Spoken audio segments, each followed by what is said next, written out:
आखिर गौ माता को माँ पार्वती ने श्राप क्यों दिए? भारत में गाय को माता का स्थान प्राप्त है। पुराणों में उन्हें साक्षात देवी की संज्ञा दी जाती है। माना जाता है कि कामधेनु का हर अंश मानव जाति का वरदान है। हर गृहस्थी में पहली रोटी गौ माता के नाम से निकाली जाती है। सुख और दुख से जुड़ा कोई भी धार्मिक काम या फिर अनुष्ठान गौ माता का ग्रास निकाले बिना पूरा नहीं होता। इसके बावजूद गौ माता के झुंड से झुंड जूठे के कचरे के ढेर पर दिखाई देते हैं। इसे देखकर मन में परेशानी आना स्वाभाविक है कि आखिर गौ माता की ऐसी दुर्गति क्यों है। उसका उत्तर माँ पार्वती से जुड़ा है। दोस्तों जरा ध्यान से सुनिएगा क्योंकि ये बात बहुत जरूरी है। एक बार की बात है जब माँ पार्वती और भगवान भोलेनाथ समुद्र के किनारे विहार के लिए गए। इस विहार के बीच में शिव जी के मन में एक शरारत आई। उन्होंने कहा कि देवी पार्वती, मुझे अचानक आवश्यक काम के लिए जाना पड़ रहा है। मैं कार्य पूर्ण कर अभी पुनः आता हूँ। आप यहीं मेरी प्रतीक्षा कीजिए। असल में शिव जी पार्वती को परेशान करना चाहते थे। शिव जी की बात मानकर पार्वती जी अकेले ही तट पर बैठकर उनकी प्रतीक्षा करने लगे।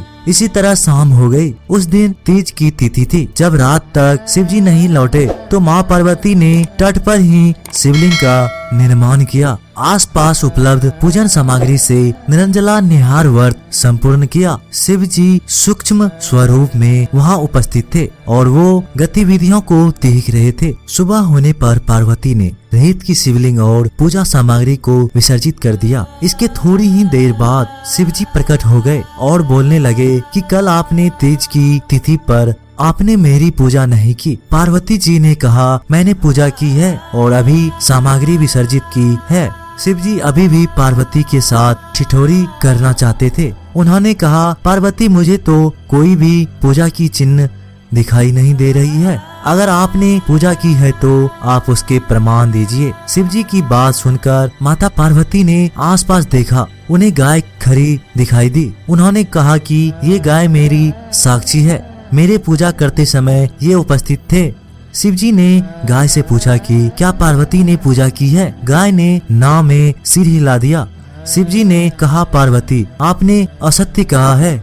गाय ने तो गवाही ही नहीं दी। शिव जी के सामने स्वयं को झूठा साबित होना पार्वती जी को सहन नहीं हुआ। उन्होंने उसी वक्त गाय को श्राप दे दी कि तू दिव्य जाने ये झूठी गवाही दी, उसे दंड भुगतना पड़ेगा। झूठ बोलने के कारण अब तेरा झूठन ही तेरा आहार होगा। इस तरह झूठ बोलने से गौ माता झूठ के क्रोध बने।